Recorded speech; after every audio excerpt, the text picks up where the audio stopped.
Hello, last time అయితే నేను pizza prepare చేశాను. దానికి బేస్ కూడా నేనే ప్రిపేర్ చేసుకున్నాను. అది ఏదో మనము ఫెస్టివల్స్ లో వండుకున్న జంతుకులా వచ్చిందన్నమాట గట్టిగాను. ఇంకా బేస్ బయటని తీసుకుందామని చెప్పి ఇది రీసెంట్ గానే ఫ్రెష్ చాయిస్ లో తీసుకున్నాము. 2 పీసెస్ కలిపి 45 రూపీస్కి వచ్చింది.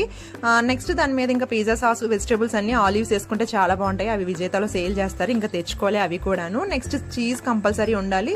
ఇంకా మనకు తెలిసింది కదా రెడ్ చిల్లీ ఫ్లేక్స్ అవన్నీను. ఇవన్నీ పెట్టేసుకున్న తర్వాత మనం మామూలు నార్మల్ బౌల్లో కూడా హీట్ చేసుకోవచ్చు. కాకపోతే నేను మర్చిపోయి పెట్టేసుకున్నాను. కాకపోతే మా హస్బెండ్ ఇప్పుడు గుర్తు చేశారన్నమాట, ఓవెన్ ఉంది కదా ఓవెన్ లో పెట్టాయి అని చెప్పేసి నేను ఓవెన్ లో పెట్టేసుకొని టూ సైడ్స్ అంటే మనకు ఓవెన్ లోని కింద మీద కూడా హీట్ కావాలంటే అలా కూడా పెట్టుకోవచ్చు. అది పెట్టేసి నేను ఓవెన్ లో పెట్టేశాను.